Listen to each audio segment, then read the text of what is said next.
Welcome to this seminar, Real Market Economy, What Would It Take? This is in the series also of the discussion that Global Challenge has had for quite a few years now, that what would it take for financial market reformation to be consistent with sustainable development. Anders Wijkman and Eva Alfredsson, two very well-known both researchers and politicians and policymakers in Sweden, has been heading this program. And now we're also doing this together with Polarbröd and the laureates from the Polarbröds Utstickar Pris. And we will also have a panelist with well-known economists and other interested parties in this.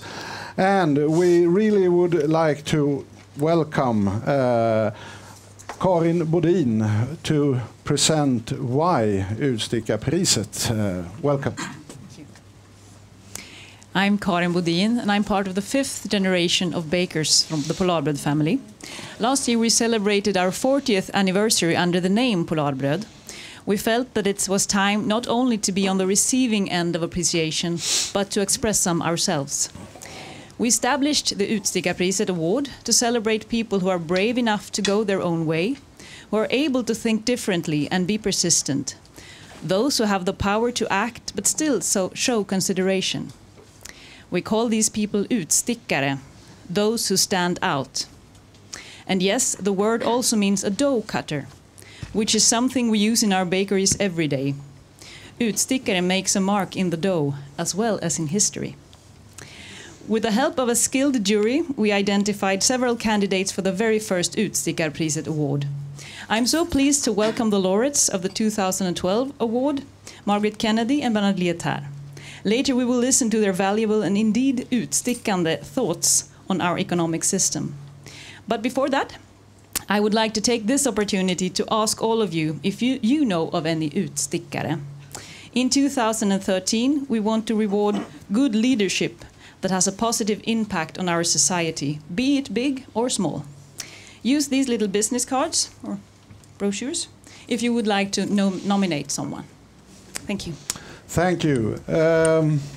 How come that Polarbröd, which is a profit maximization company, suddenly starts an Utstickarpris? I must say we're not a profit-maximizing company. It's always been a social venture, Polarbröd. We started in the feeling that we're very proud of the bread we bake, which is a part of the Nordic culture, northern Swedish bread culture. But for us, why are we doing this? Well, as I said, it's the 40th anniversary and we want to give away some appreciation, but also we feel that to make people heard, to let people with different opinions express them, it's very, very important. This is a part of our success. Polarbröd has always been about disagreeing and talking and discussing until you find the very best solution. So both Elisabeth and Anna and me, we're part of this culture and we love to take it wider. And this year we're going to Almedalen, to the Gotland, and talking about what we're doing in Polarbröd. And we ask ourselves, if sustainability is profitable, how come we don't change everything right now? And we feel that this might have something to do with the economic system, because at this moment we're not living in balance between the economic and ecological realities. So we hope that this afternoon will be an interesting starting point for this. Very good. Thank you. Thank you very much. Thank you.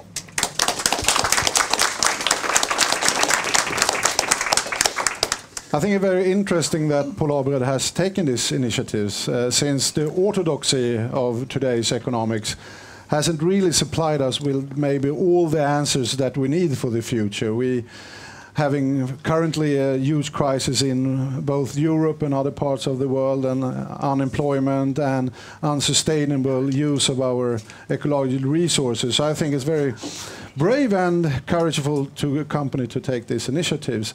But you also have a sister, Anna Borgeryd, please welcome, which has also thought a lot about these issues, as had made also a TED Talk, they are called, in Luleå, And please, the floor is yours, and listen to your thoughts. Thank you very much. I will just see that this will work.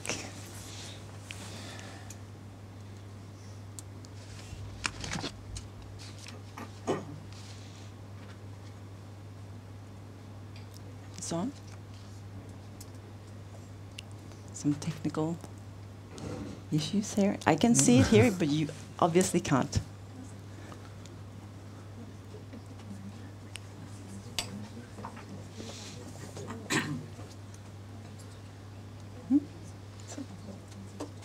Okay. So, the question, what aspects of the prevailing economic logic has to change in order for us to have a real market economy, is an essential one. I think there's much truth to the title, Bernard, of your latest book, Money and Sustainability, The Missing Link. Me and Karin, as she said, we grew up in this family business, Polarbröd, and we're now part of the 5th generation that makes its living by providing people with bread. I think it's because of this that we tend to have a practical, down-to-earth view of economy. Its purpose is the continuous provision of basic human needs, and if there are surplus resources sufficient for any other wants. So today, as Sandro said, I'm going to summarize my so-called dashboard of the World TED Talk from January of this year. I think we're poised on the threshold of a new economy, and I will tell you why. This is just to put you all in the mood of we're really on this spaceship Earth. This is a self-portrait I made when I got the assignment in class. When our civilization realized that we need to consider the sustainability of how we live our lives, we recognized 3 different logics at work in the world: the economic, the ecological, and the social. I think it's fruitful to look at this as 3 ways through which we humans provide for ourselves, or put another way, how we make a living on this spaceship. So, how do these 3 logics work? Let's look at the blue spot. It represents the real economy, that which deals with the management of limited physical resources. And I think it's interesting to look at world economic history. This is a bit small grade maybe, but it's the last 2,000 years. And we can see in this graph that the red is China's share and the orange is that of India. And we can see that 200 years ago, as in all of human history before that, productivity pretty much equaled population. Because when most people work just to feed themselves, and a society relies on muscle power to work, riches are something reserved for the privileged few, warlords, kings, slave owners, and so forth. But then something extraordinary happened in the West in the 19th century, something that increased productivity per capita enormously. And I'm sure you all know what that is. It was the use of fossil energy. First in the form of coal. See here, blue here is the United Kingdom, and the green with a bit later with the use of oil. Green field here is the United States. Share of world GDP. This is not the Americans suddenly becoming many more people. This is Americans starting to use fossil energy. So, this fossil-driven expansion has increased even more rapidly during the last 60 years. Here we see the use of oil measured in millions of barrels per day. And this has expanded human activity and profoundly changed society in most parts of the world. Aided by all this energy, in less than 100 years, we Swedes have gone from being self-sufficient farmers to being city dwellers who work in the service sector and who can consume at a level that our grandmothers could not even dream of. Now, that was the real economy, as I call it, the economy that deals with limited physical resources. Now, let's look at the social aspect of how we provide for ourselves. How come we spend most of our time working in exchange for numbers in a computer account? And why do other numbers make us confident that we will have what we need when we're too old to work? Money. Money is a social construction that facilitates transactions and the conservation of wealth. It's such a powerful social invention that we seem unconscious of the fact that this is just an idea, a matter of trust. I have spent years looking for an answer to a seemingly simple question. How much money is there in the world? And maybe you two know. I will be glad to discuss it with you later. Where I'm at this moment, I finally came across an estimate based on money supply data from 135 central banks. As we can see, the amount of money started going up in modern times when we left the gold standard in the 1970s. And the curve turns up even steeper with the financial derivatives boom of the last 10 years. But wait a minute. We know there was a huge crash in 2008 where trillions were lost. Why is there just a small notch in the curve? Big mystery here. Since 2007, the world's central banks have inflated the world economy by more than doubling their money supplies, because money is quite easy to create. And from this, I draw two disturbing conclusions. The first, nobody knows how much money there is in the world. And it's a moving target. It's constantly on the rise. And the second conclusion is that we live in an economy where that which normally would go into bankruptcy is helped to stay in business. Because all ill-advised investments are willingly purchased by central banks using a steady stream of newly created money. And these so-called securities are recorded as assets in the bank's financial accounts. But these bailouts are against all market signals. So what we live in now is definitely not a market economy. And I think this is not discussed enough in the economic debate. So what is our, let's see. Now let's look at the third green circle, the ecological logic. This is the supply, represents the supply of the natural world, that which actually keeps us alive. And you've probably seen this picture before. It's Rockström's depiction of 9 planetary boundaries, where the green spot in the middle shows impact that is non-disruptive, that is a safe space for human development. We are free to impact the world this much without causing systematic disruptions on the biosphere. So what is our actual impact on these crucial planetary life support systems? According to research from 2009, we are currently transgressing our safe space in at least 3 of these systems, and all have to do with our exceptionally productive agriculture.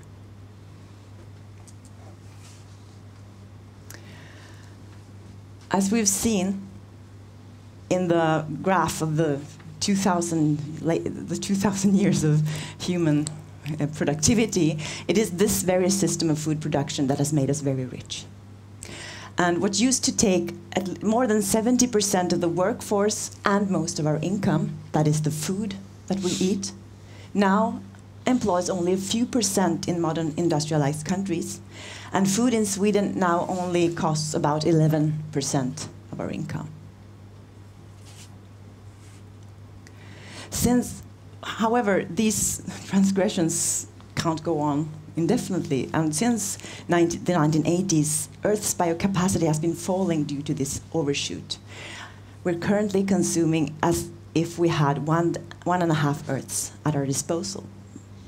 And this is obviously not workable in the long term, and it's now beginning to crumble. One way to understand why this is crumbling is to ask, how do these different logics and these different aspects of supply relate to the question of continuous economic growth? The logic of money supply says growth is a must. That's how we get interest on our money. And Margrit is nodding.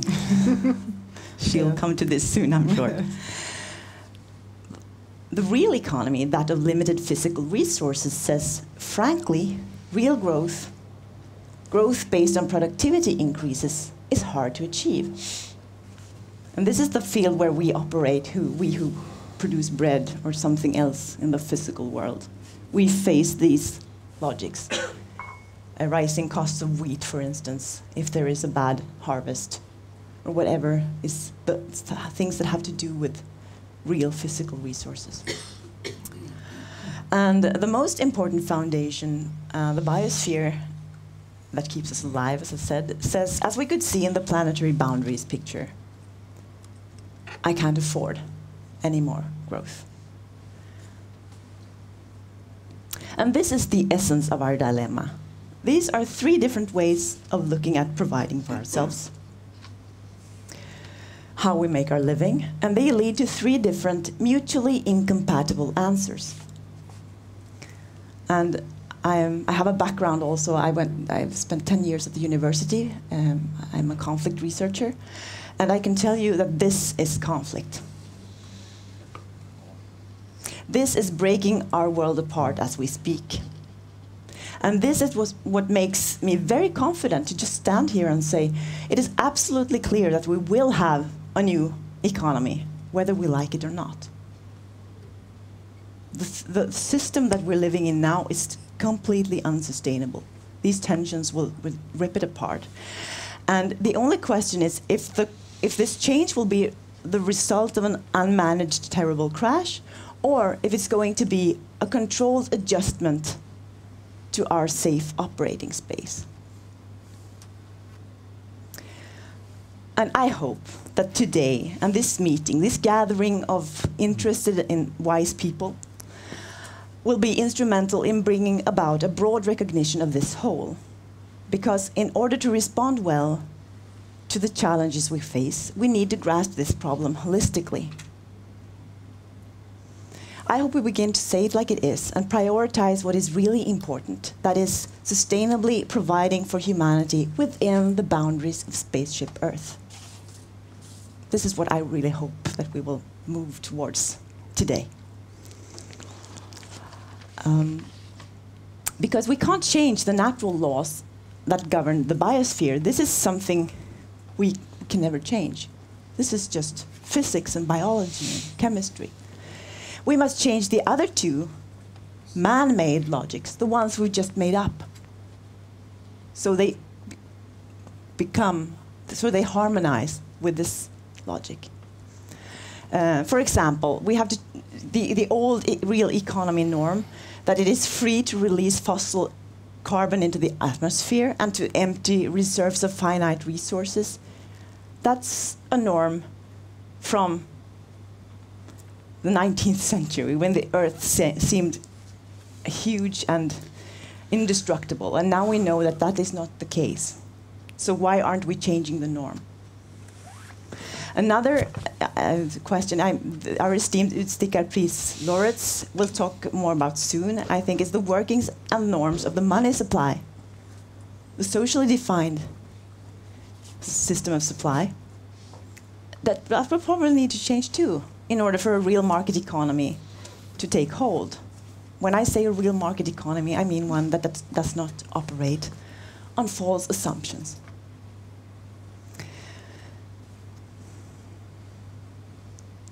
Whatever the solutions will turn out to be, we are all needed in this great change. And my most important contribution in this gigantic collaborative effort of change may well turn out to be this novel, published in Swedish this fall, where I explore the problems and false assumptions of the prevailing economic logic in the context of a love story.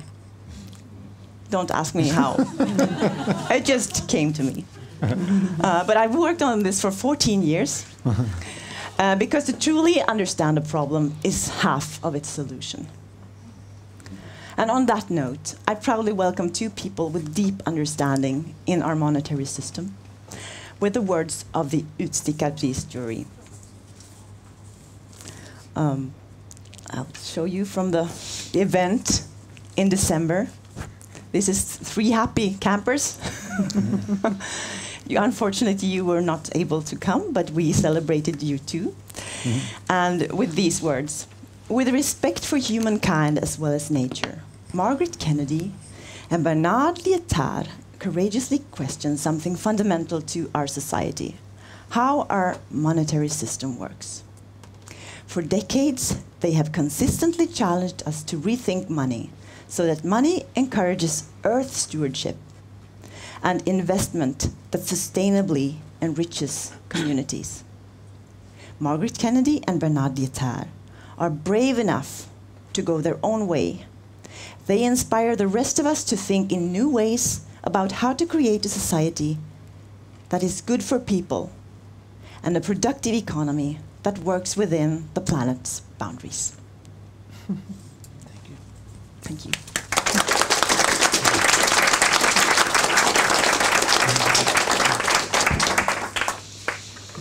Thank you very much. I must ask also a question to you. Maybe I should stand up then. Since you asked so many questions yourself. New economy. Yes. We are rather rich here in our part of the world. And there are lots of parts that are poor. Can a new economy, in your perception, keep up these great inequalities that are today in this world? No. So you think we have to really change? Since you're a conflict researcher, something has to change. Since yes, yes.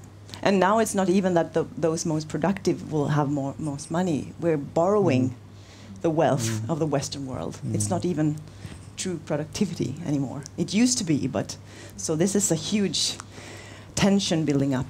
So we will just leave our fortunes and richness to the less fortunate?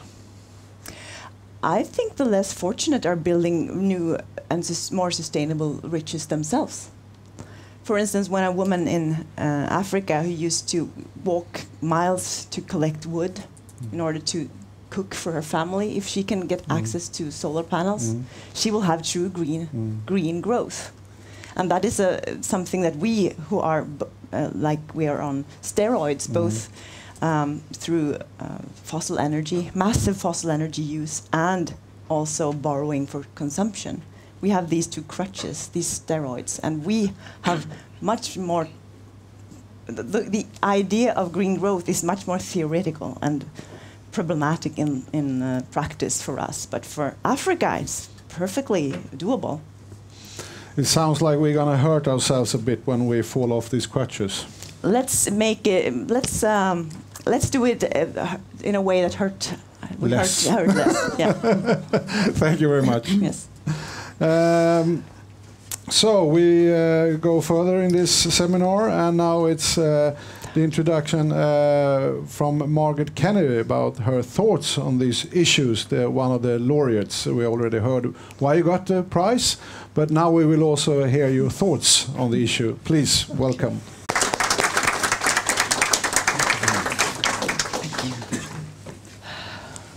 Well, thank you very much, first of all, for noticing both of our work and our goals. And it's very helpful for us to feel that what we're doing has meaning to people. And I think that's the best thing that happened to me through the prize. And yes, I think it's maybe not atypical that it's two women who have dared to promote this prize and to set it out, and that as a woman, and being for 30 years in the money business, so to speak, I know that it's very, very rare that women really go into this field, and so I feel that I'm very, very happy to be here.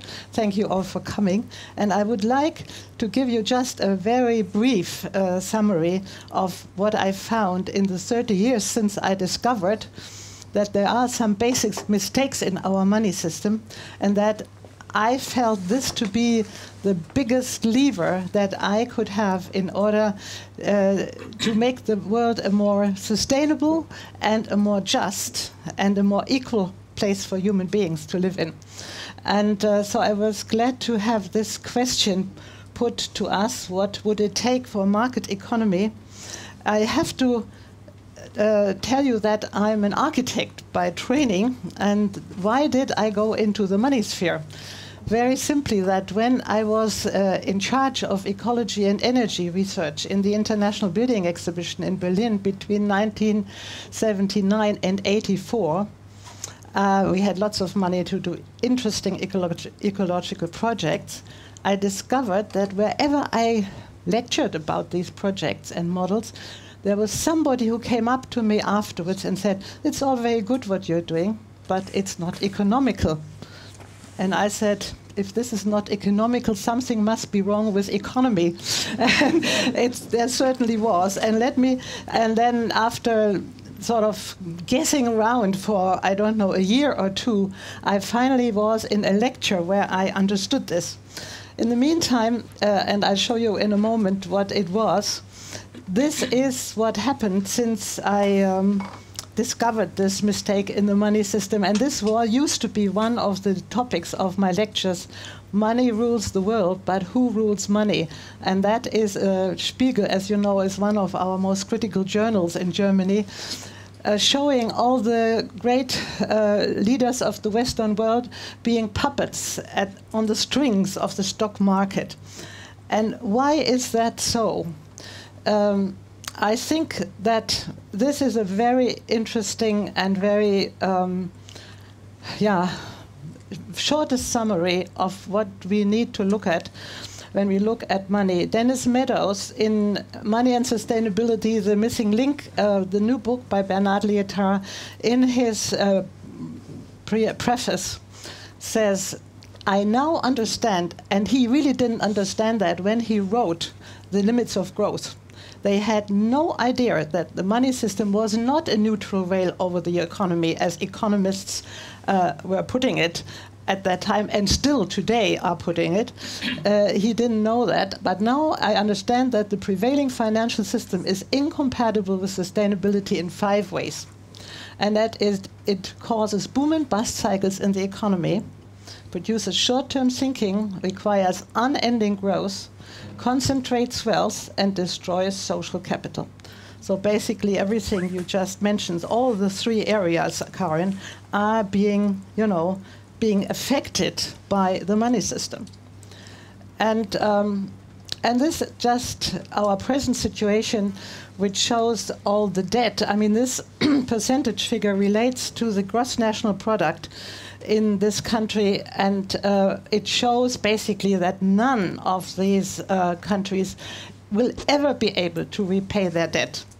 And as you have probably heard, David Graeber, who is a student of one of a friend we both have, Michael Hudson in the United States, says that every social revolution begins with debt that society cannot pay anymore.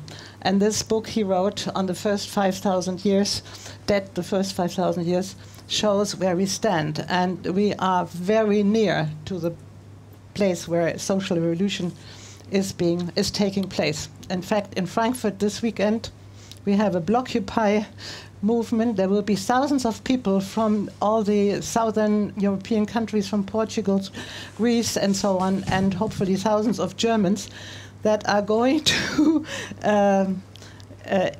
to block the entrance to the EZB, the European Central Bank. And my hope is that it will be peaceful, but we don't know. We will see. Well, what was my, let me try, yeah, what was my aha, let's say, this graph was enough to tell me why the money system we have and ecology will never come together. And this is the growth pattern in nature. It always stops at an optimal level. And this is a mechanical growth pattern. The more machines you have over time, the more you can produce. But this is a money system, exponential growth. And so once your returns on investment are higher than what can be produced in the economy, you are getting into the speculative realm, and that's the only place, money speculation, where the returns expected from the money system through interest and compound interest, which always is an exponential growth pattern, can be accrued. This one example, Mittenwalde, which is 30 kilometers from Berlin, a small town, they recently found a death certificate from 1562 concerning a loan of 400 gulden for Berlin at an interest rate of 6%. Assuming this gulden would have the same values as the euro today, Berlin owes Mittenwalde 6,617 trillion euros. That is 2,600 times the German GNP. In other words, this shows the impossibility of compound interest over time. It is impossible. And yet all economic textbooks pretend that it is possible. Most economic textbooks show interest payments only over 20 years, and then they stop. So if you start looking at longer times, immediately it becomes obvious that this is impossible. And usually after 60 to 70 years at modest interest rates like Europe has, there is a crash, a major breakdown. And I think we have got intelligence to finally see that this money system is made by human beings, so it can be changed by human beings, and we don't have to accept this crash and problem in... I mean, the three historic solutions are war, you know, everything is destroyed, you start all over again, a crash, then the money is destroyed, and you have situations like in Argentina, after a while the economy recovers, or you have a social revolution. But neither in the French Revolution, nor the Russian Revolution, nor the Chinese Revolution has the money system been changed. So we are in the same situation again and again until we learn. Most people, this is the second misconception. The first misconception is that we do not understand exponential growth. It is one of the most difficult concepts for human beings to understand, because it has no relationship. You see, we are all every cell in our body is based on natural growth. We stop growing at an optimal level. And therefore, it's very hard for us to understand this mathematical growth. And the next one is we don't understand how we pay interest, that in every price we pay there is a share of interest. And it's different from garbage collection in Germany. You pay about 12%. In drinking water, you pay about 38%. And in the rent in public housing, because public housing is supposed to last for 100 years. And so once the interest is paid back, maybe after 25 years, the rent doesn't go down. So over 100 years, 77% of interest in the price of public housing of rent. Now you could say, okay, it's a fair system because everybody pays interest in all the prices. Everybody gets interest when they save or have a life insurance. But if you look at the German population in 10 equal parts, you see that 80% pay far more in interest, that's the orange column, than they get. With 10%, it's about the same, and the last 10% get all this added on to their income from interest that these pay more. And in the last 10%, you have the last 1% who profit. You know, like there are like now 300 individuals in the world that have as much wealth as half of the world population. I mean, there are figures that are just mind-blowing, that there is a very small group of people who profits from this system.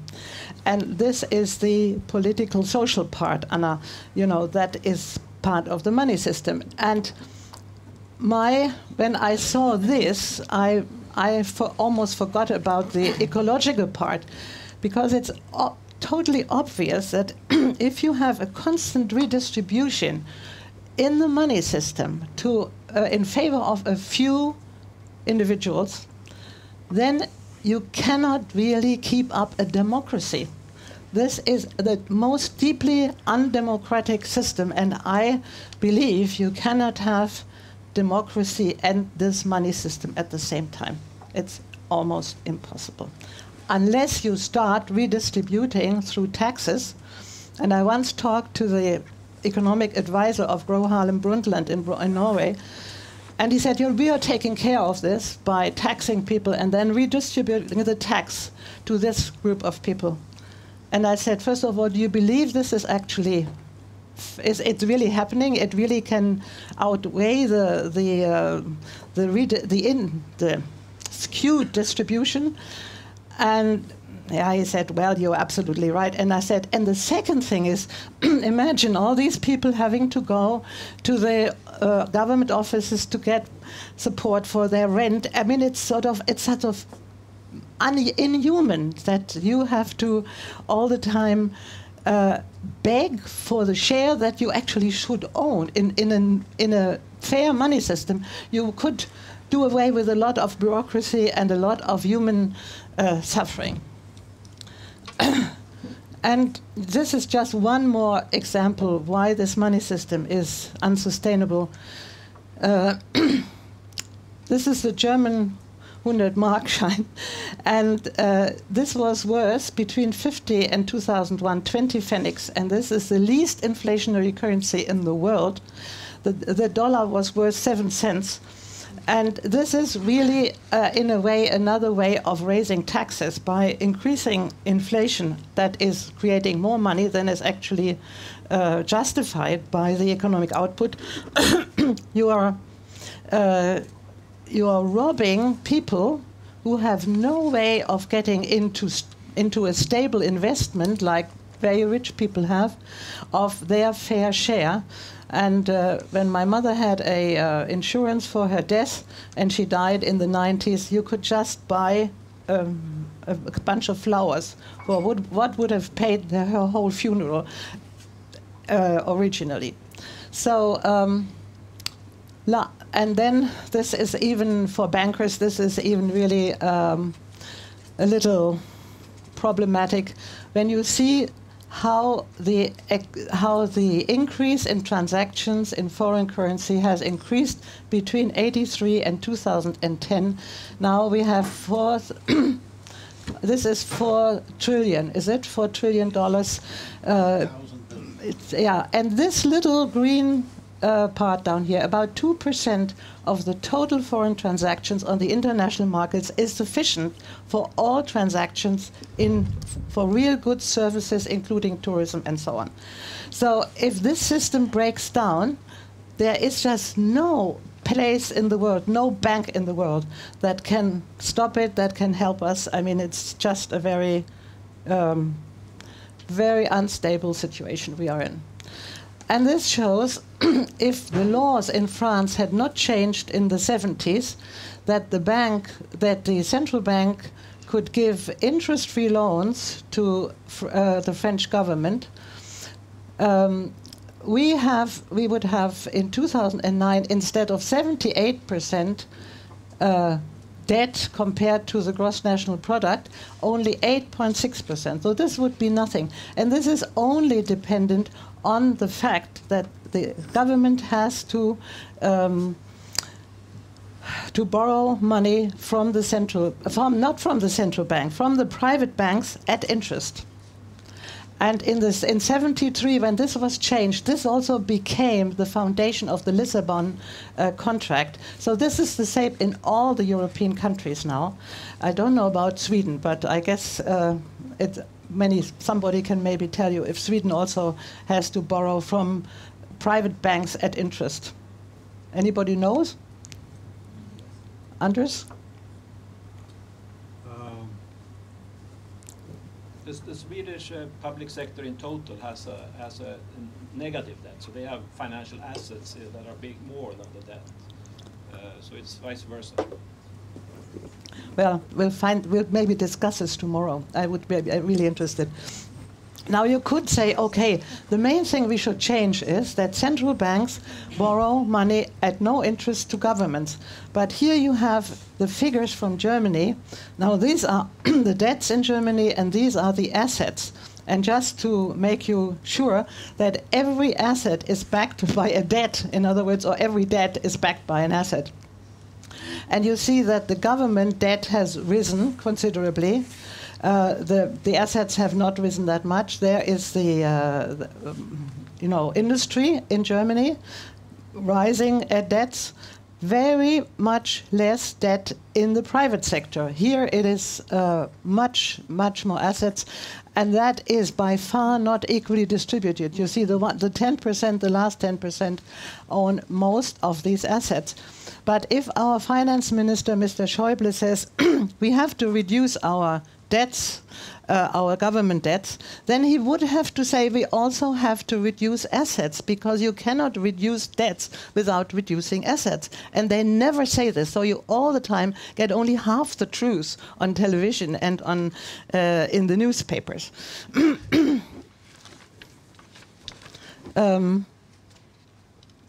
This is when you look at interest, because that's what we're talking about. Interest and compound interest is the problem in our money system, is one of the problems. There are a few other ones, and we will talk about those. But there are some things that are absolutely normal costs, and that is bank fees and risk premium. That's the insurance if a loan is not be paid. What we can do away with is the liquidity premium for the saver and the inflationary adjustment one day when the whole system is changed, because then we don't need inflation anymore, because interest is really the cause of inflation. So if we have like 8%, we could reduce this to 4%, and that would also reduce the demurrage is really the way to do it. I will explain that in a moment a little more. Demurrage is instead of a fee, instead of paying interest on money, you pay a little fee if you don't pass it on. And then most people say, okay, but we have already got inflation, so we are already losing in the money system. And what's the difference between a circulation incentive, or demurrage in economic terms, and inflation? The demurrage only is paid on cash or giro accounts. And if you have, in Germany, you have 6,000 euros on average in cash, 5% circulation incentive or demurrage would be a loss of 300 euro per year if you don't pass it on, or you put your money in the bank. But if you have an average amount of assets of 200,000 euros and inflation of 5%, you lose 10,000 euro per year. So because it concerns all the assets, and that is really a huge difference for everybody. In other words, this would be a far more stable system if we could use demurrage instead of interest. And the other advantages are that the income from the circulation incentive belongs to everybody at the moment. The interest basically favors 10% of the people. Here everybody is being paid, or it partakes in the fee. You shift the storage of monetary assets into the banks, and the central banks can finally see precisely how much money they need to create. And interest can be restricted to fluctuations around plus minus 1% in order to regulate the money flow. And so the amount of money needed becomes much more accessible. Now, it's just one thing to change the money system and to create another type of circulation mechanism. The other one is to create a variety of currencies. When I want to explain what I'm doing in a very short way, I say to people, the present money system has one goal, and that is to create more money out of money. And all the other goals, whether they are social, ecological, or cultural, have a hard time getting money, right? So what we need to create are other currencies that are pursuing those goals that we find important. And when I once thought about how can we actually create a money system that would show the amount, how demurrage could work, I thought about the regional level, and I wrote a book with Bernard together on regional currencies. And out of this book came about 60 to 70 examples in Germany and now in France and Spanish and Spain and in other many parts of the world that are using this idea to create a money system that would be parallel to the national currency and would be based on demurrage. It would lose a little bit here. In the Chiemgauer is losing 2% per 3 months. That is 8% per year. And in order to get people to participate, they have the central agency gives this to the various associations in the region for 3% less. That's 79 euros for 100 Chiemgauer. And they exchange this, their members exchange this 1 for 1 Chiemgauer for €1. And they can spend this as clients in all the shops. There are about 700 shops in Chiemgau now. You can buy anything in Chiemgau now. That's the south of Munich, an area of, I don't know how many people, but it's a fairly large area. And they will accept this 100 Chiemgauer for €100. And then the shops can either pay each other with this, or they can change it back into euros, and then they have to pay 5%. So 3% goes to all the associations, and 2% remains for the service of the money. And this is working for 10 years. They just had their 10th anniversary, and they have used their experience with the Chiemgauer for creating a model for Greece, how Greece could create a parallel currency based on the same modalities. And if you like, we can explain that a little further. But basically, the Bank of Greece would create neuros, we call them, new euros, 4 billion, based on real euros. The government would pay all their, the economy, I mean, all the people working for them. They could either deposit if they have too much in the bank, or they can make loans in euros. And if you want to change it back into euros, you would pay a 10% fee, which is really like a leakage inhibitor. So you have a minimum reserve of 90%. You have a circulation hedge or spending incentive of 8%, and a leakage inhibitor, like you don't like to go out of this money system unless you have to for conversion, but you can still change into euros. And so Greece could stay in the eurozone and also have its own currency. This is a very much older system, parallel currency in Switzerland, which operates for over 80 years almost, with 60,000 members, and it was started in 34 for the same reason that banks would not give the small and medium-sized businesses a loan. And Bernard will also show this in his lecture again. But it has an anti-cyclical effect, and supports the policies of the government. Anti-cyclical means that when the economy is in trouble, people tend to use this more. If it's doing well, they are less prone to use the VIR. And well, these are this was my first book, which is now translated into 24 languages. This is something which we wrote together, Bernard, with John Rogers, and it shows a lot more examples and shows how this is being, and this is a book you can get through the internet, which has 9 different examples on different scales and explains the basis of this. So now I want to stop here, and I hope that Bernard will give you a lot more reasoning for complementary currencies and what they can do for us, in addition to having a different monetary system. Okay? Thank you very much. I must ask you, contesting rate in a capitalistic system feels a bit like contesting whether the Pope is religious. Right, or Catholic. Yeah, or Catholic.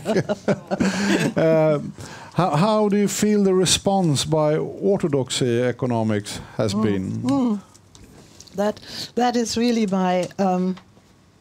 This is really the most wonderful experience, because what I'm experiencing at the moment is exponential growth in the consciousness of people, and also a lot of that is good. Economists which are coming to our support, and you know, there have been, I mean, almost every week I get a new book from economists that prove either that the system doesn't work as it does right now without a solution, or where they say, let's look at new solutions.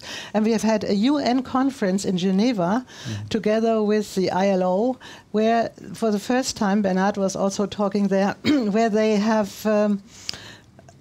said, why don't we look at these new instruments? I mean, there were basically 200 to 300 people in the audience from various organizations, and the conferences, like in The Hague, the next conference in June, are just, you know, it's getting bigger, it's getting more important, it is having more practical experiences.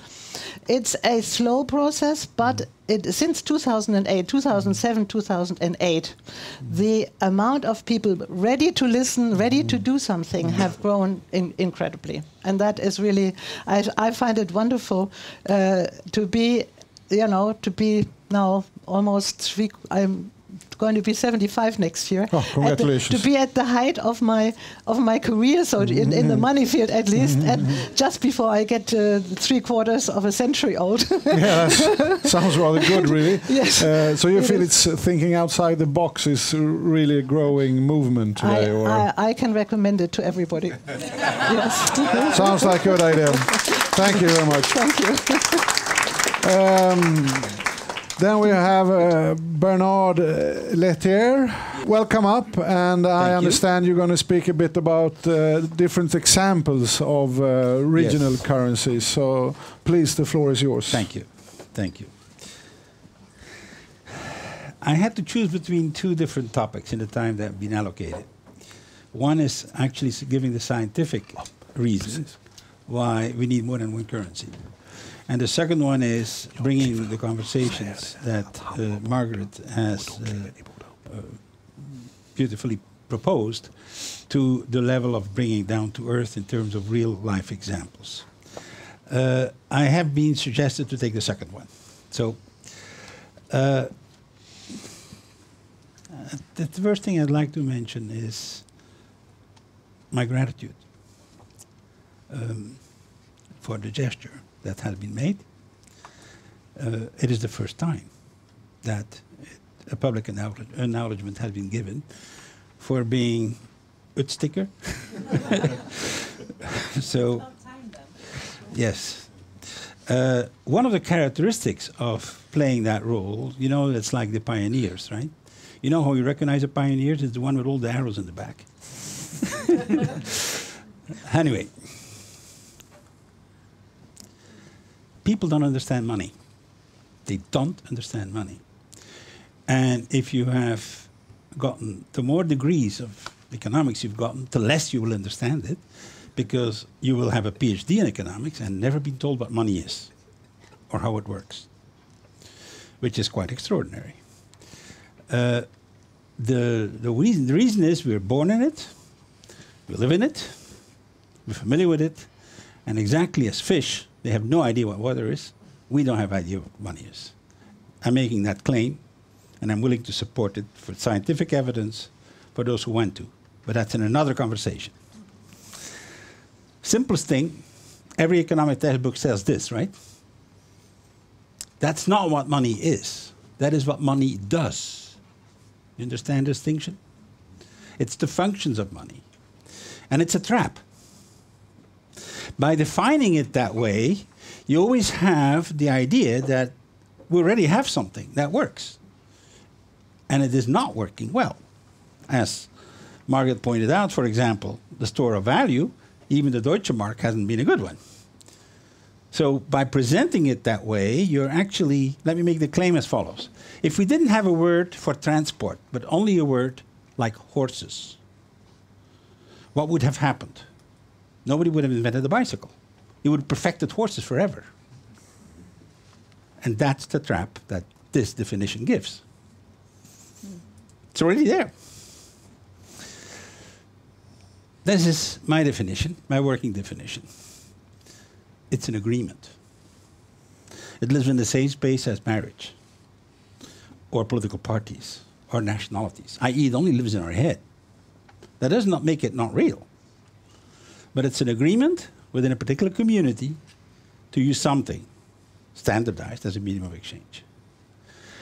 Now, the day that someone invented marriage, the next morning someone invented divorce. Right? So, in other words, by defining it that way, you can change it. By defining it in the previous way, you cannot change it. You see the point? So here is one way of talking about complementary currency. This is a metaphor. Why do we need systems that work in parallel with the existing system? Well, imagine that the ocean, and here, or your beautiful harbor, is where the normal economy is. That's where all the things that are happening, that's where the money circulates, that's where all the businesses are active and doing their things. There are a bunch of things that are actually sticking out, isn't it? There are unmet needs that are not in there. People don't have enough of this stuff. And there are unused resources. There are lots of things that the economy does not use or doesn't use full time. So a complementary currency is a currency that actually links these two. And that's how it functions in parallel with the existing system.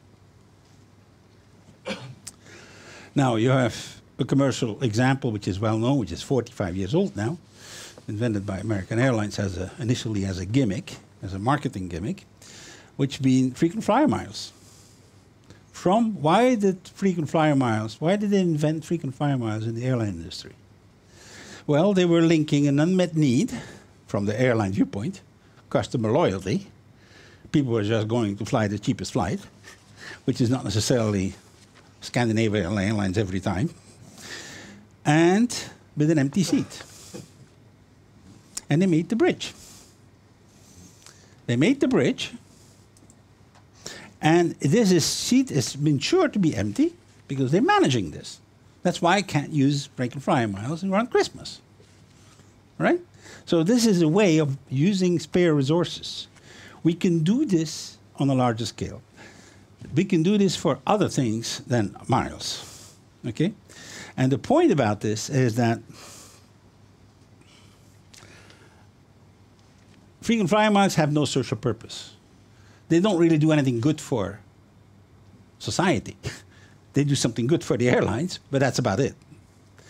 We can use this technology, however, to do things that do matter for society, that do matter for us. Okay? And this thing has proven two things, frequent flyer miles. Number one, it's possible to do very large-scale systems, payment systems, very cheaply. Believe me, if there was an army of clerks behind this, it wouldn't have to be there. This is part of the information age. This is a breakthrough of the information age. And the second thing, it's possible to change behavior of people systemically for a long time. Otherwise, they wouldn't keep doing it. Now, we have a lot of behavior changes that are going to be needed if we have to get to the kind of world that Anna has been describing. And here's a way of making it happen without making just by rules or by policing, which is not going to work very well, as we well know. I mean, otherwise, drugs would have disappeared a long time ago. So, people have been doing this now all around the world quite extensively, using this technology that I've been describing to solve social problems. This is the number of systems. There are well over 5,000. I stopped counting in 2005 because from 2007, 2008 onwards, this has been exploding. In the US alone, in one type of model, there are 2 new ones every week right now. So, in one type, which is a time dollar system. This looks like something that could be in Sweden, right? A nice little garden, nice flowers, at least in a good day, summer. This is This is from a developing country. This is from Curitiba, Brazil, and that's what it was looking like before. What I've shown you here is built on the central garbage deposit of Curitiba. All right? They changed it from this to what I showed you. By the way, the garbage problem was not just in the central deposit. The entire town was filled with it, particularly the poor neighborhoods. So what did they do? Well, the mayor of Brazil, of Curitiba, we're talking now 35 years ago, had one thing that he had access to, these little tokens, bus tokens. And he said, well, look, I can produce more of these things. And he'd been using these tokens as a currency. You get a token, this is the modern system. You see the buses, you have a tube here, which I will show you in a few minutes how it works. You actually pay to get into the tube, and then you have 10 doors opening at this one lock, and you know, in a few seconds, you can move in hundreds of people into the bus, in and out. You know, here they're leaving on the other side. So that system is world class, and has been funded fundamentally with those token systems. What he did is, for a package of garbage that was sorted, you would get a bus token. So, for those who know Brazilian, leixo que não é leixo, that means garbage that's not garbage. They have been using the token system actually with the local farmers, so the token system has become an economy on its own. This was one of the first prototypes of it. This is one of my favorite pictures. When the fish don't bite in Curitiba, they bring back the garbage because they get paid for it. All right? Now, if they could do this 35 years ago, why shouldn't we start thinking about doing something similar? By the way, for those who are thinking classical economic terms, Curitiba had a growth rate. So there has been the city that has been reducing fastest the poverty level, and Brazil is the second country with the fastest reduction of poverty in the world, just after China, doing it in different ways. Brazil is currently the country that has been introducing most systematically complementary currencies. The government is funding for the introduction of 200 dual currency banks right now, as we speak, of which 105 are operational. Second example. I was given in Belgium, Flanders, my home area, the worst neighborhood of all of Flanders, the poorest economically. It's called Rabot. That neighborhood is considered economically the poorest in all of the entire area, entire country. And it has a typical mix, mostly immigrants. The 20 languages, of which Turkish is the dominant one. Good. The question was, how do we change that neighborhood into a nice neighborhood where people say hello and don't throw garbage in the street and everything else that they're used to do in other places? That was the challenge. Well, we made a survey. I was the project leader for this particular project. And the survey came back saying, what is your dream? What is it something that you really would want, that you cannot get, that is not thinkable? And the answer was a little garden. I'm coming from Anatolia. Everybody has land. I learned gardening from my grandfather. I'm frustrated. I'm living in the 14th floor of a building, and I don't have a square meter of green. Good. This is what we produced, or they produced, to be accurate. This is a factory that was in the neighborhood that had gone bankrupt, been erased. You see the floor still there, the cement floor. Okay. We gave them 4 square meters of land, that soil. They built the stuff themselves. But these pieces of little gardens are only available for rent in one currency. That's not the euro. It's the torque. These are 2 pictures of the neighborhood. So, and they built the gardens with that currency. Okay? And you could also buy other things like low energy lamps and things that the city wanted to promote. For example, if you put the box of flowers on the street side of your home, you actually get 10 toricus. If you put a label, no advertising, on your post office box, you get 1 toricus. Right? If you help clean up an area after a football match, you get toricus. So you earn it with all kinds of things. And this is what they've been doing. Started cleaning up the neighborhood, erasing all the graffiti, planting new greenery, and maintaining it. For the first time in the history of the city of Ghent, they had more volunteers than they knew what to do with. Okay? They had to invent new programs because there was demand. Now, what's interesting here, had you paid those people in euros, there wouldn't have been an euro left in the neighborhood immediately.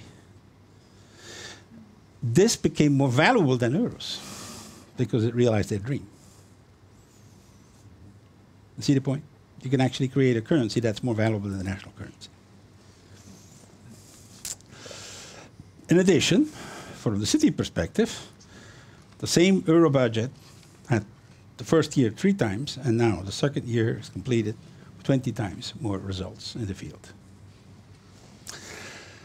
Another example from Japan.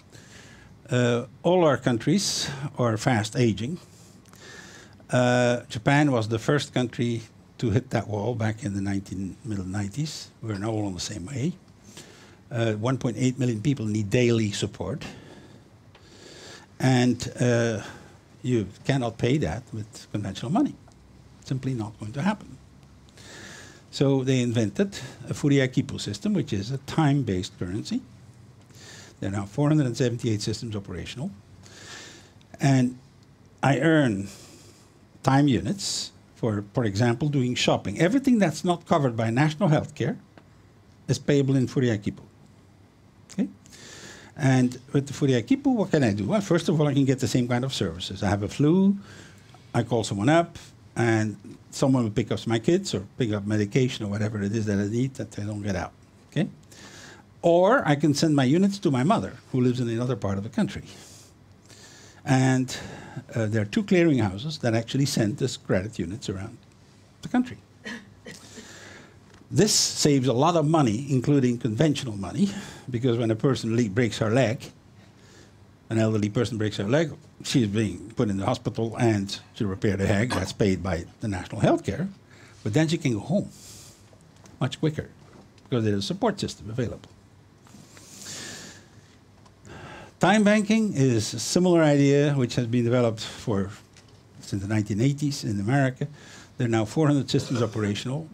The mayor of the city of London of New York, Bloomberg, has endorsed the time banking system and promoted it.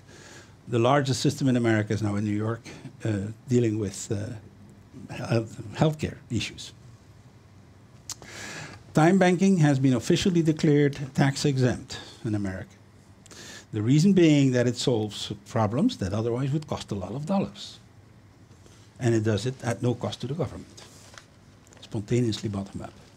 I think we should think about these aspects. When it costs you more to solve it with conventional money, this is the way to go. The Weerbank was already mentioned by Margrit. This is from 1934. It was started by 17 business people at the time. This is a business-to-business system. And what happens, there have been 3 studies done proving that the secret for the stability of the Swiss economy. Have you ever thought of why it's not curious that when you take a bunch of Germans, add a bunch of Frenchmen, and put a sprinkling of Italians on top, suddenly the whole thing is more stable than the 3 countries where they come from? You know, why is that? And I can guarantee it's not the chocolate, because we have better chocolate in Belgium. Right? So, what's the explanation? Well, let me explain in a few words. If you give a normal business guy the choice between Swiss franc, 1,000 Swiss franc and 1,000 Wien, and they have the same value, he will always take the Swiss francs. However, when you are in a boom period, therefore, and you come into my shop and you want to buy with Wien, I'm going to say come back next week. However, when you're in a recession period, I'll grab it.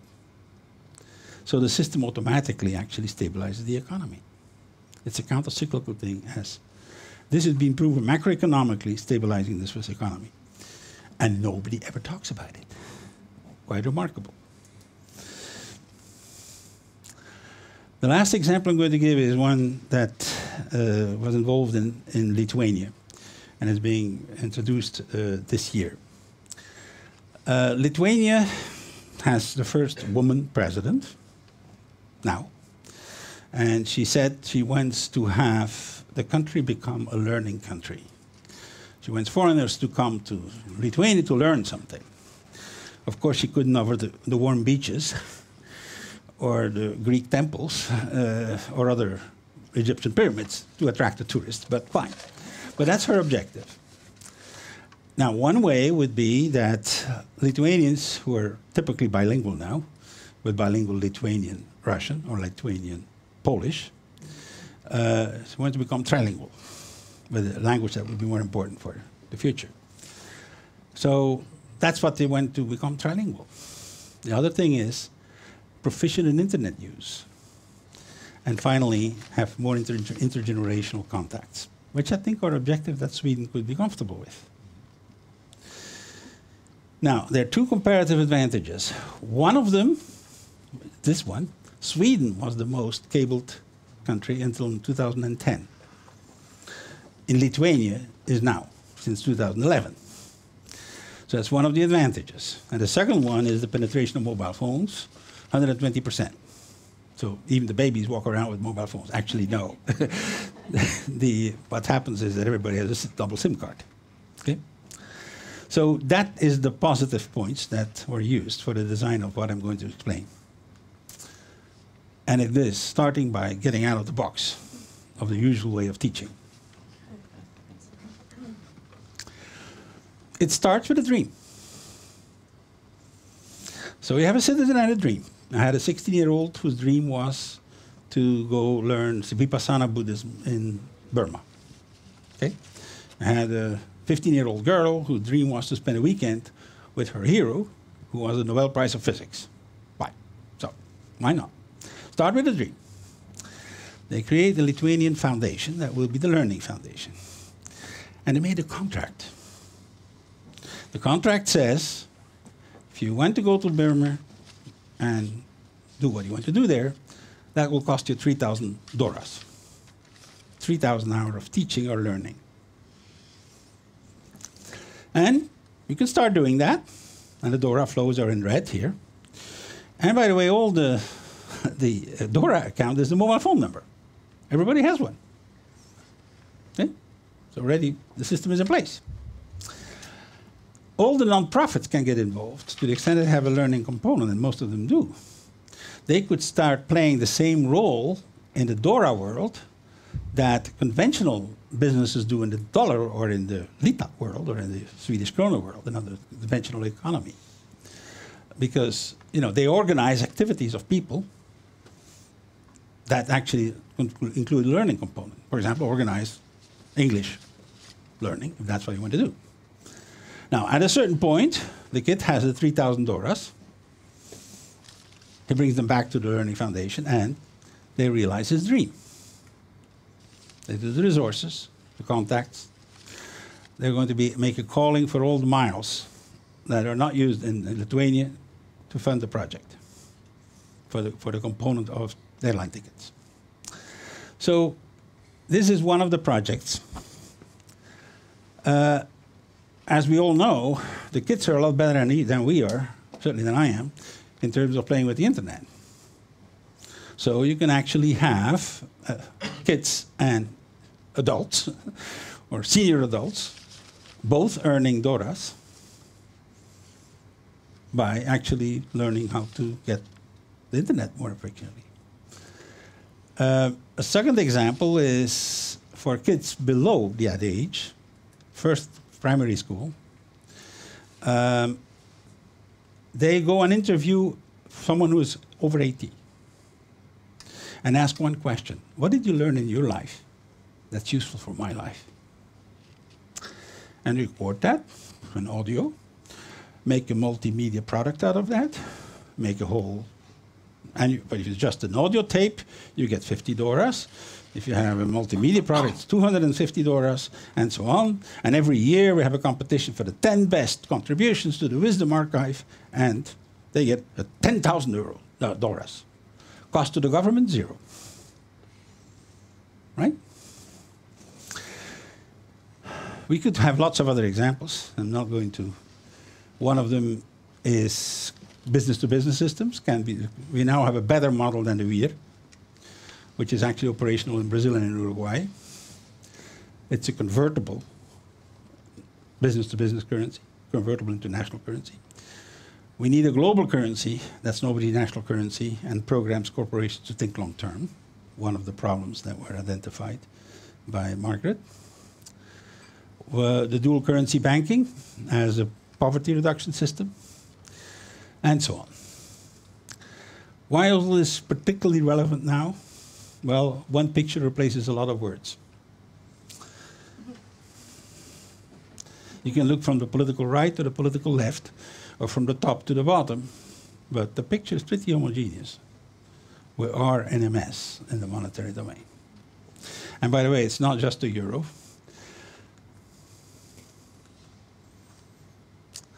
This is a picture not from a French leftist journal, which it could be looked at. It is from The Economist. Okay? The third thing is that conventional solutions don't work anymore. Good old Bernanke, you mentioned that the central banks have been doubling the quantity of money that has been in the last 5 years compared to Adam and Eve to 5 years ago. You are aware of this? And it doesn't work. It doesn't get going anymore. And finally, there is another dimension.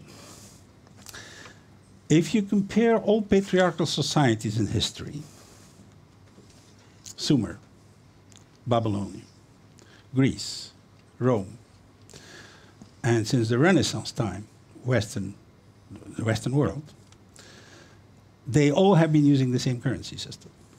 A monopoly, top-down, with interest. This has been making possible the Industrial Revolution. I claim it wouldn't have happened without that system. But it also generates booms and busts, it concentrates wealth, and it is incompatible with community building. Now, if you want to know whether in a patriarchal society or not, there's a simple way. It's the image of the divine. If the divine is seen as a guy with a beard who has done it all without a girlfriend, you're probably in a patriarchal society. Okay? Matrifocal societies that honor feminine values, and again, the shortcut is look at the image of the divine. In Egypt, the nice role was played by Isis. She saved Osiris, who got in trouble several times out of love. Or in the Central Middle Ages, the cathedrals were built for the Black Madonnas. The little figureheads, this is the one from Catalonia. There were literally thousands of these strange statues that were for whom people built entire cathedrals. Our Lady was the representation of the divine. Well, in those societies, you always had dual currencies. You had the official system for long-distance trade that were using same currency as this one. And then you have a bottom-up currency. They were different in the Middle Ages and in Egypt, but they provided economic stability that lasted centuries. The little people had the highest standard of living during these periods. This is true in Western Europe. I can provide statistics of it if they were interested. I think it's time to rebalance the masculine and the feminine energies. I think it's time to build together and get out of the old models. And we have the technology to do it. This is something that is now available very cheaply. We're just get out of our idea that we need to do everything with a single currency that is created currently by the banking system. Thank you very much.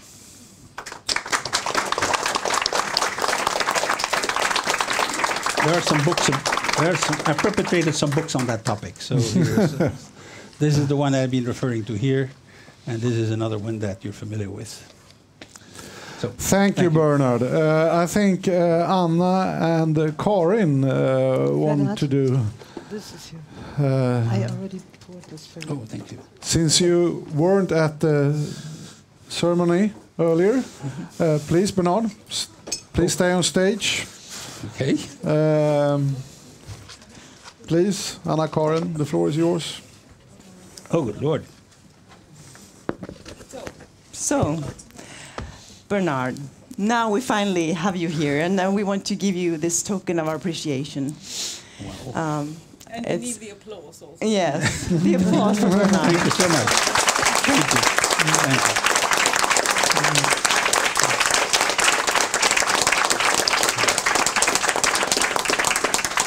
Margrit has actually passed on my hands yesterday evening. The real thing too. Now you got two. Thank you very much. Now we go on in the program, and we have two commentators, which I think we could welcome to the floor at the same time, and that is Anders Wijkman. Well-known politician, debater, and many more titles probably. And professor in economics from the International Institute of Stockholm University, and also a member of the board that have some influence over the Nobel Prize. So everybody that wants a Nobel Prize should keep friendly with John Hassler here. I think you probably represent some sort of thinking in the box orthodoxy. And Anders Wijkman, I think he's between the boxes or something like that. But I thought we just start with two sort of short comments to what you have heard here. And then we take all up on stage, and we have a sort of a panel debate. So please, John, maybe you should start commenting on some of the thoughts you have heard here. Okay. Thanks a lot for introducing me and to allowing me to come here. I was asked not to prepare anything, so I guess in order to be able to come here with fresh eyes, and I will try to do that. So let me say a few words on all the three speeches here. Anna was talking about the relationship between fossil fuel use and growth, and it's obviously when you look at the historical data, you see that these things tend to move very much in parallel over time, and I think one should not think of this relationship as an iron law that require us to completely reduce economic system and perhaps ban growth from the economy. And I think this because when I look around in the world, I see some signs that this iron law doesn't really hold. Let me take just a few examples from the Nordic countries. Let's take Iceland, Denmark, Sweden and Norway and look at their energy use. These countries are relatively similar, they have relatively similar climate and so on. But they have vastly different energy uses. So the range is there about 5 to 1. Iceland uses about 5 times as much energy as Denmark per unit of GDP, per unit of income. And despite that, they are very similar. So why is that? What's your guess? Anyone has an idea why that is? They have so much natural resources. Exactly. And what does that lead to? Very low prices. In Denmark, prices are high on energy and have been for a long time. On Iceland, they are very low. So this signals to me that just having higher prices, you can do a lot to break this iron law. And I think that's the way we have to think. We have to think about practical ideas of how to solve the problems that we see. And I think prices are at the heart of this problem. We can, over time, do very much by affecting the prices, and this has to be done by taxes and so on. But there is an enormous potential of doing that. We can see it also over time. This has to take some time. Iceland cannot change to the Danish structure in a short time, but over a decade or so they can. So that's the way I think we need to go about. Margrit talked about money.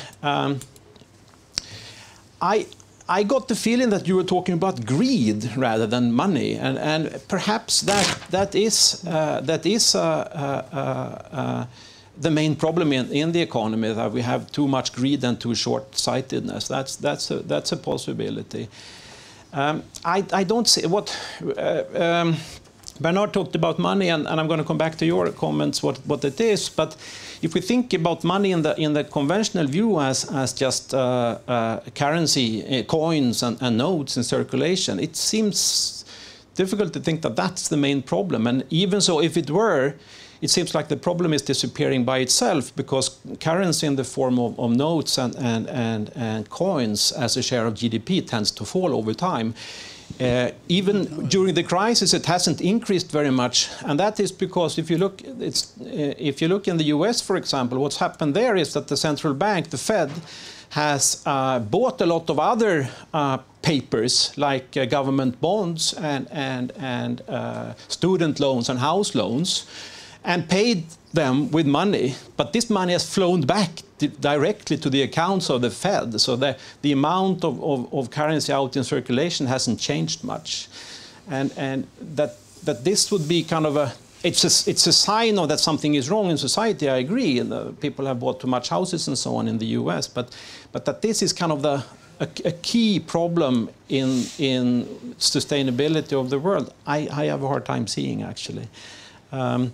And it's whether we kind of need interest or not, there is, I would say perhaps unfortunately, a tendency that humans prefer, most people at least, have a tendency to, all else equal, to rather consume today than tomorrow. And then in order to induce people to save, there seems to be a necessary requirement that they get some rate of return on that.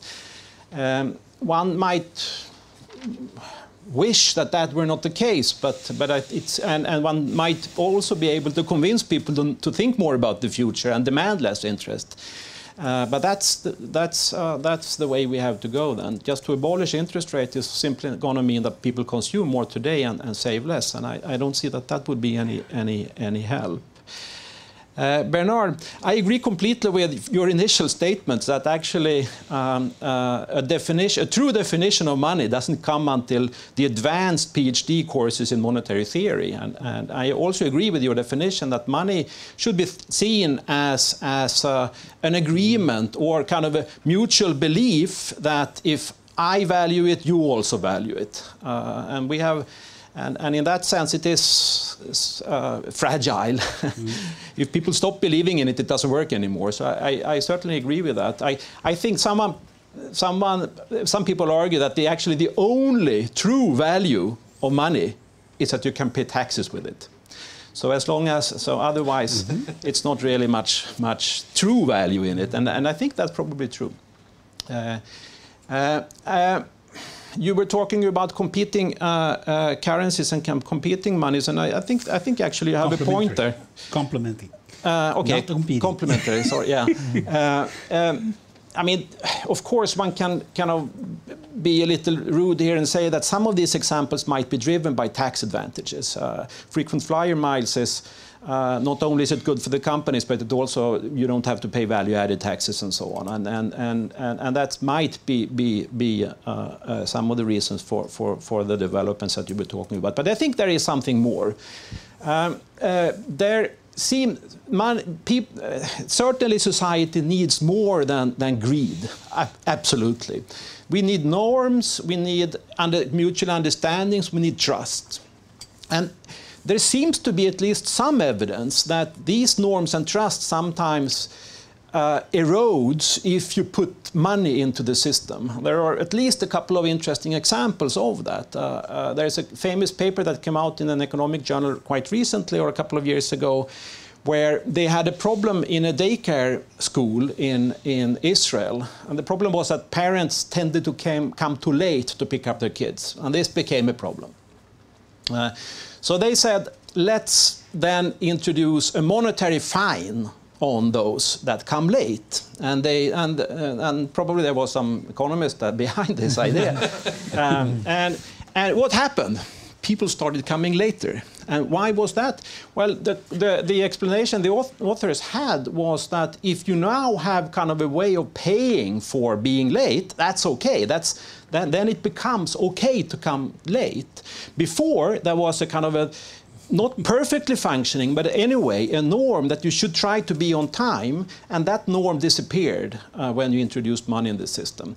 I think there is certainly, this is certainly one of the reasons for why I think the kinds of currencies that Bernard were talking about might be valuable. And it might also solve very important social problems.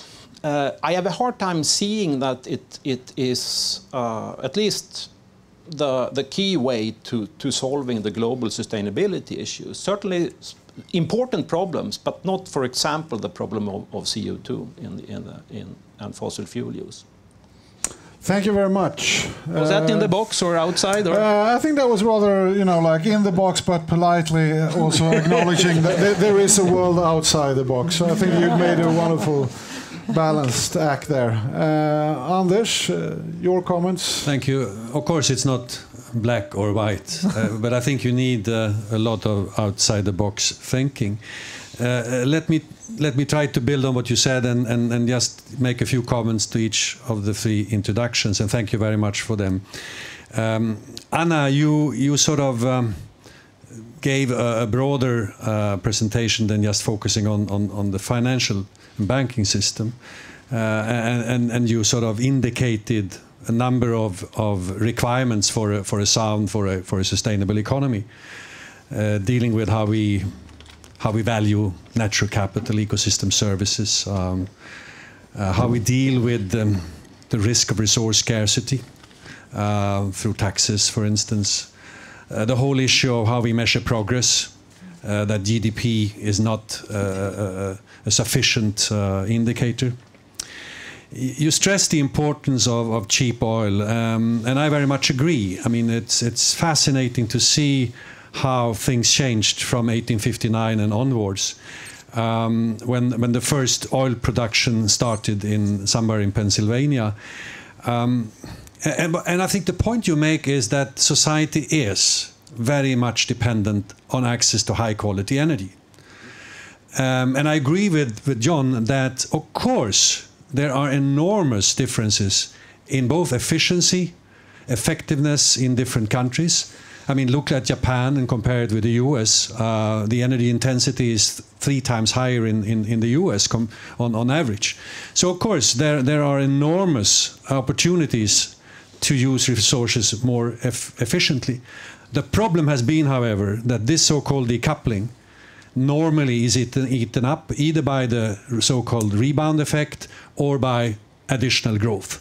So if we really want to deal with this problem, we sort of have to complement sort of efficiency measure with something else. You focused on the dilemma of growth, that for the economic and social system, the architecture is such that if we don't have growth, it will more or less collapse, or we will face enormous problems. And then the ecological system, we see clear tendencies that we have to do things in a different way. And how do you deal with this dilemma? And we don't have that debate. I mean, if you question conventional growth from a natural resource, ecological, climate point of view, you are sort of out in the cold. And I challenge all politicians. I have not met one economist or politician who has convinced me that we can continue the way we do. We have to develop a model, a framework that is different. I agree with you very much that prices are important. But I would also submit that there is enough research saying that if the price of oil or the price of energy, and for that case also some other critical commodities, goes up very much above the level today, we will probably not experience growth in the economy. Komhoff has done fantastic, very interesting analysis recently. James Hamilton has done it. At least growth will slow down significantly. Now you could say that the digitalization of the economy offers enormous opportunities, and I agree with that, because we can do things more efficiently. But we have to recognize that the brunt of the economy is still very much dependent on access to energy and resources. Margrit, I agree with you, we don't understand exponential growth. Very few people do that. I think you should make a distinction between debts for a nation, sovereign debt, whether that debt is like in the case of Japan, nationally, within itself, or whether it is internationally. There's a huge difference. You're right. Yeah. I also agree with you that the present financial system is like a Ponzi scheme. I think we will experience bubble after bubble after bubble, and we have already experienced them. It was quite interesting. Boston Consulting Group came out with a little report in December last year, and the report, the title was Ponzi Finance, and they gave 10 very distinct recommendations on how to deal with this. And they were extremely critical about deregulation of the financial system. And the fact that you have to keep so little of your own capital as a ratio to the credits that you allow. And I saw an article the other day that was this new book, The Banker's New Clothes, by an American and German economist. And they said, if a company came to a bank and had that kind of solvency, they would be thrown out of the window. Absolutely. But the banks get away with it because they know that they are most often too big to fail, so they will be bailed out by society. So the risk-taking there, as long as nothing happens, of course, a lot of people in that sector earn a lot of revenues, and then you socialize the risks, and I think that's an immoral system. So we really have to do something about it. Finally, Bernard, and I do really agree with you, we don't understand money, and we don't understand the financial system. And having been a member of the European Parliament, I could tell you that probably 5 or 10 people in that parliament, 760 members, really understand the financial system. And that's why we have so little debate, because nobody wants to embarrass themselves. The expansion we have had over the last 30 years is just amazing. The value of global assets, financial assets, was $12 trillion in 1980. 2 years ago, in the midst of the financial crisis, one would have thought it would have gone up to 25 or 30. It had gone up to $241 trillion. I wonder how that is possible. And again, how many bubbles will that result in? So I think that somehow, whether we go for an interest-free financial system or not, we need to rein in that system. And I think that your point about complementary currencies is extremely appealing. And I've heard you before compare the financial system with an ecosystem. The more diverse it is, the more resilient.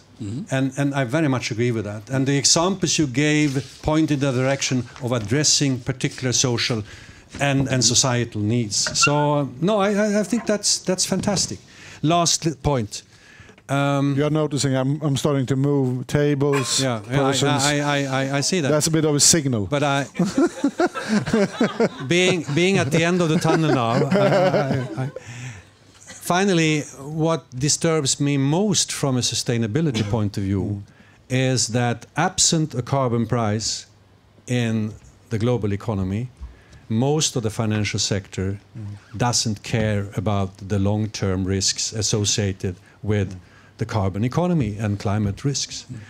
And I think that is so tragic. And our pension funds are invested in oil sands in Canada, in all kinds of unconventional oil now, because the short-term profits are there.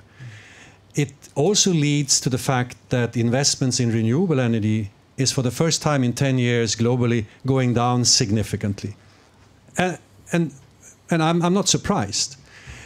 And the logical conclusion one has to draw is either that the majority in the financial markets, they don't believe in climate change, or they think that politicians will always fail to agree on something that would put a price on carbon and that would reduce those values.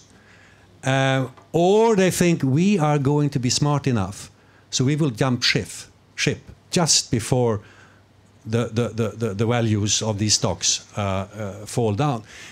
I think this is, again, an immoral system, and we simply have to do something about it. And here again, of course, the failure of the global governance system to address this is just very tragic. Thank you.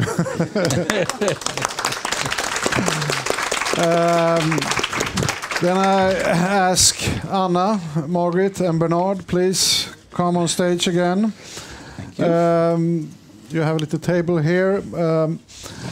I'm a bit curious about one thing, since we're really talking about complementary currencies or regional currencies or even local currencies.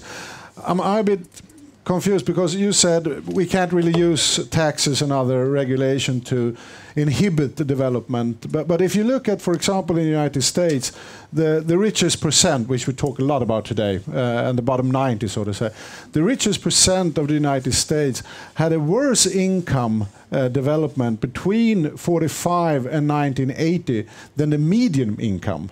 And the bottom 90 had a much stronger income than the richest percent. But this changed dramatically with the deregulation, of course. Yeah, with Reagan, Reaganomics, Thatcherism, with the deregulation of the financial markets and lower taxes on capital income and fortunes and so on and so on. So my question is it really that you need a new currency, or is it just that the regulation of the currency that we got that is wrong? You misunderstood me if you got from what I said that taxes are useless. They are not. I really think in the present moment where the redistribution of wealth has taken such an enormous Ausmaß, extent to, has grown to such an extent, we have to get a sort of like at least 5 different measures to come into balance again, and one will be taxes. I just mentioned Gro Harlem Brundtland and her economic advisors. It's not enough, because this exponential growth is really, you know, if you do not get from an investment at least the interest, you're not going to do it, because you need the interest that you pay to the bank plus a profit, right? So, and if interest grows exponentially, even at 1% eventually grows exponentially, you have to have exponential growth. Therefore, in the present money system, it is impossible, it is almost impossible to have sustainable growth. And there was something else I said, no, don't understand. I really feel that taxing people. Oh, what you said was in America the distribution was far more equal in the 80s and 90s. You know what the taxes were on the rich people? 90% they paid in taxes. Now today it is something like 35 or so percent. So if we could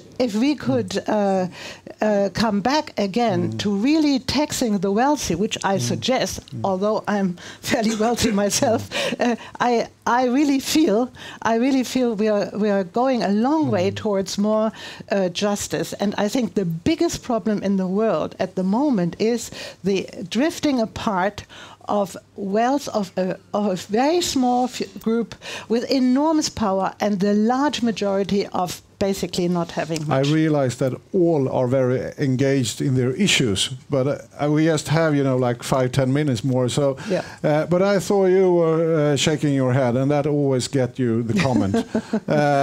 So, please. Yeah, I mean, I don't see at all the relationship between growth and interest rate here. I understand that if you put money on the bank and never take it out, it's going to kind of grow infinitely much if the interest rate is possible. But that's not how people do with investments, not in the bank or anywhere else. Put it in and take it out. And if you every year take out the interest rate of it, it's going to stay constant. And that's how we do with investments. So it's certainly, for sure, is possible to have a positive interest and no growth. And it is possible to have growth for a very long time. I certainly agree that if you think about an infinite horizon, it doesn't make sense to think that we're going to be infinitely smarter or have infinitely higher incomes. That doesn't make sense to me either, although infinite is difficult to understand. But that growth is the problem and the root is interest, I cannot simply see. Bernard. Governments do not do what you're talking with individuals. There's cumulative growth and exponential accumulation of debt. No. With government. No. Is there one case where government has paid back all its debt? Never. Sweden did it 50%. We had 50% over the last 15 years of GDP has been paid back. Why did you stop at 50? Well, there's a discussion why go to zero? No. We had minus 25. We had a debt of 25%. Now it's on the other side. So we kind of changed the government's position, and you're talking about net debt. Maybe one should clear that we have a 37% gross debt. But and then we there have are lots of debt assets on the other side, and it makes sense, of course, to net these things out. So of course it's possible, and of course as a household you can easily pay 100% of your yearly income. You can pay the interest rate, you can pay much more than that, and you can pay it back over a lifetime, and it's not different. And furthermore, it's true that during the crisis government debt has increased, in particular in some countries very much. But before the crisis there was no trend in government debt within OECD. It was stationary. Well, in Germany there was, for sure. Yes. Yeah, but may I just add that for some of the countries who are now in the deepest crisis, the problem was not that governments took on a lot of debt. The problem was the financial sector, which went overboard, and then the government had to step in. So the debts were moved from the banks to the government. To the government. So of course, but I mean, I agree with you that Sweden has repaid its debt, but it wouldn't have been possible, or it would have been extremely difficult unless we had growth in the economy. Exactly. So there is a relationship. Of course there is a relationship. And on a finite planet, even if you have a lot of innovation, there are certain aspects of this growth that are very, very troublesome. I fully agree with that. Absolutely. Anna? Yes. I have an example from our world, the bakery business. I spoke to somebody at Riksbanken. I won't mention his name, and I just naively asked, where does interest on money come from? Well, and he almost patted me on the head and said, when you borrow money from the bank to invest in a line in your bakery that will more efficiently bake bread, you will sell this bread and you will earn the interest. And this is the classical example that you use to motivate interest on money, because there will be an increase in productivity and it will meet a sustained demand. And that's this particular case where it actually works.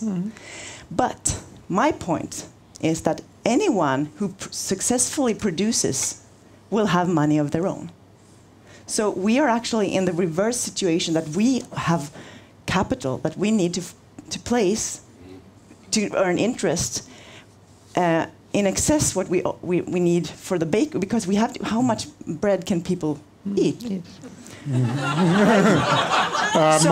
So people, the ones who are actually doing what everybody thinks around interest have their own money, so they don't need to borrow from the banks. Who are borrowing from the banks?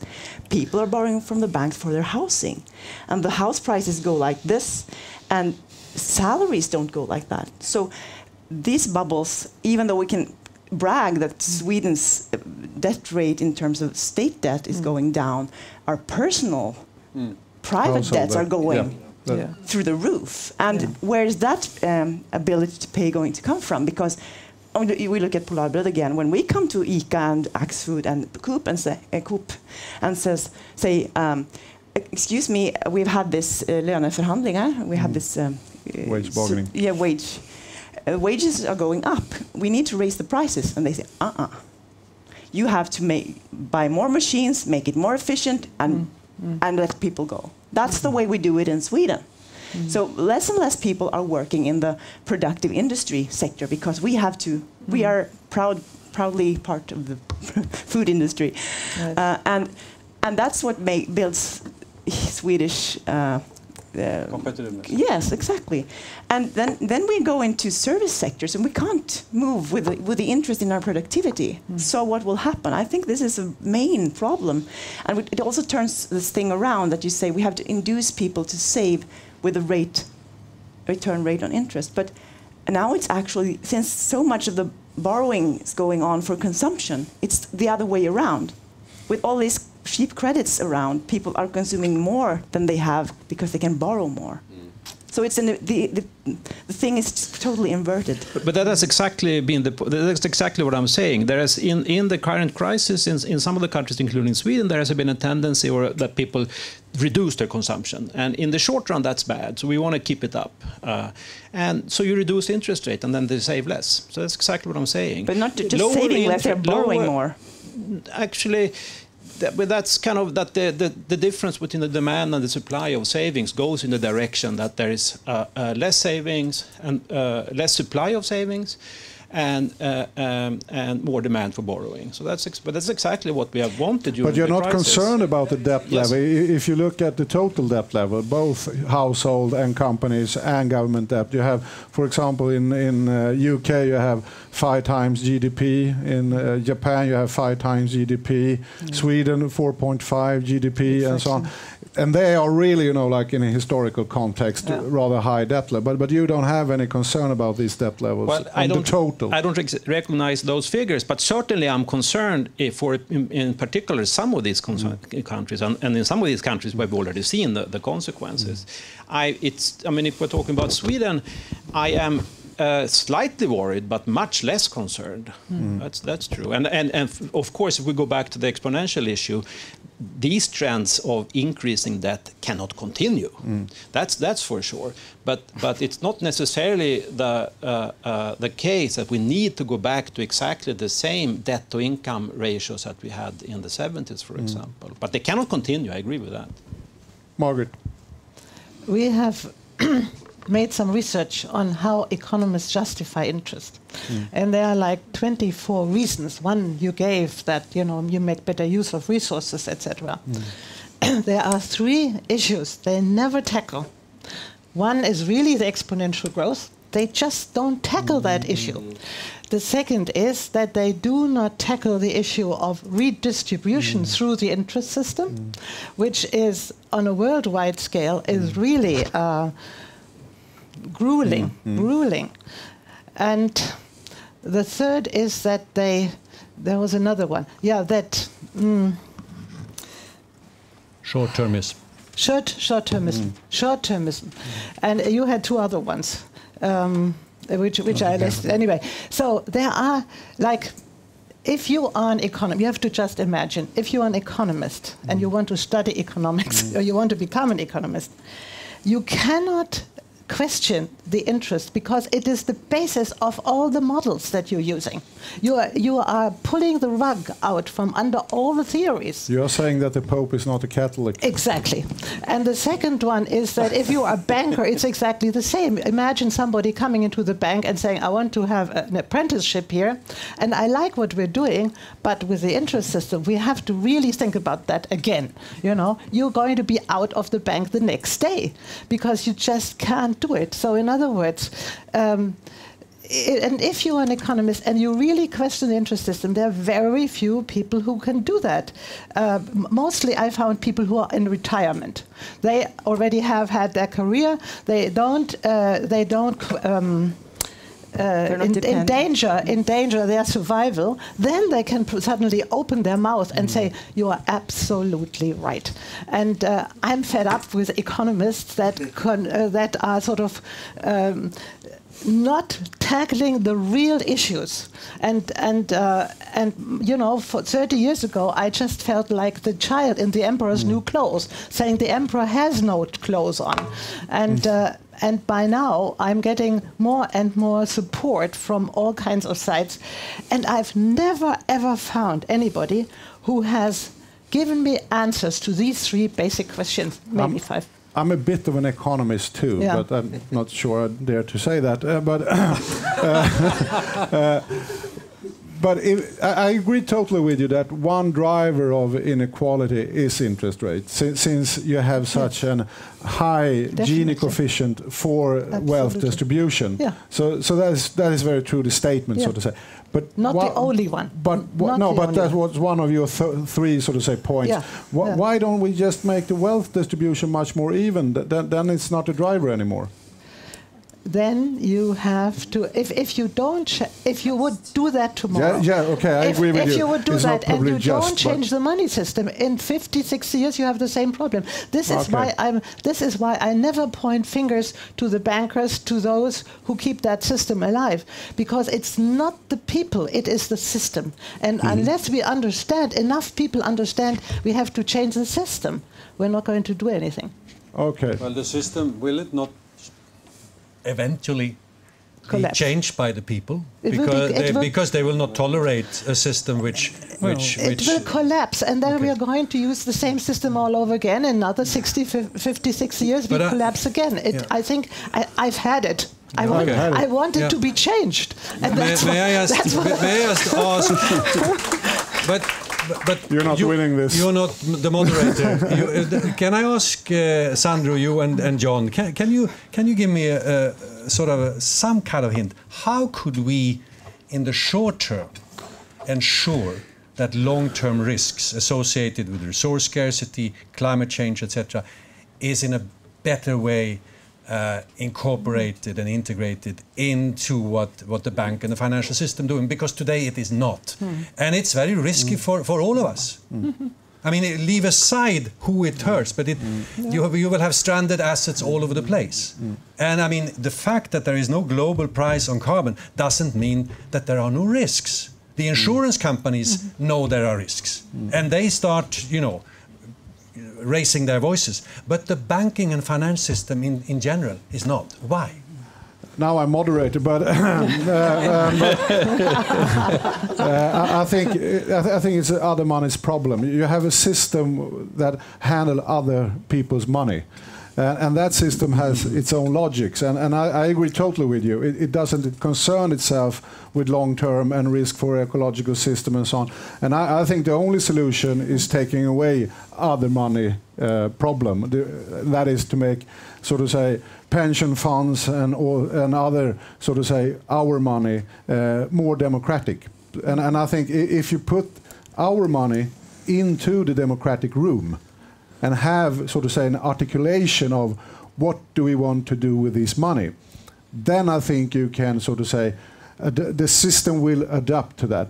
But since this democratic issue is not near the system, then the system's logic of its own will, so to say, steer it. So I think you have to make it clear that these are our money, and what do we think that we're going to do with these monies. And then maybe tar sand would not be the first choice, what so to say, people want to do with the money. But that's not just a just. But I think it's very important to emphasize that the only practical way to change the things that we don't like is to point out the problems and have particular solutions to each of them. To just have a kind of a vague idea that we need to change the system completely, that's not practical and that's not going to help. I have actually very specific proposals for every one of the issues you've been talking about, and it requires a specific currency. Now, the issue of making long-term thinking, as long as you have a currency with a positive interest rate, the future will be discounted to oblivion, by definition. Absolutely. Right? Yeah. So it is programmed. The internal logic of the system is anything more than 20 years doesn't exist. Because it doesn't matter. When you calculate the cost or the benefits over 100 years, discounted to today, it's irrelevant. Because you believe that the future there will is be... a proposal called the Terra currency, which I'm actually explaining, that makes it profitable for corporations to think long term. And with that logic, you will have these corrections. But it requires an intervention. By the way, that doesn't solve the other problems, social and other. Okay? Yeah. What I'm talking about is for each one of the different issues that have been addressed, there is currency designs that actually can address it. Yes. And I know the big problem is to get out of the idea that we need to do it with a single currency. We can have currencies for specific purposes.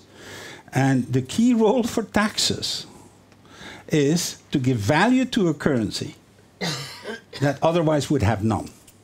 I make the claim that if the Swedish government tomorrow required taxes payable in these pencils, the pencil makers will become very powerful and the banks become irrelevant.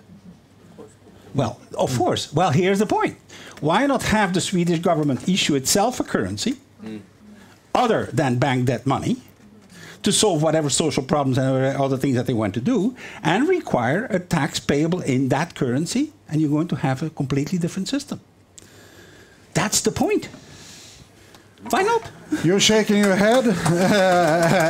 And this discussion, I think, will not end here. I think we're going to have this discussion for a bit more. But today, this discussion is over, and I will leave the word to Karin and Anna to make some last comments. Yes, we are very pleased, aren't we, Anna? Yes, we're very fantastic. pleased. We're so happy to have been a part of this today, and we hope the discussion will continue further on. We will have a small mingle outside here between now and until 5 o'clock, Carina. Yes, and please stay and talk to us. I'm sure many of you in the audience have questions to ask Margrit and Bernard, and any of you are able to stay. So very much thank you for all of you attending today. Thank you very much for coming, and let's talk more. Thank you.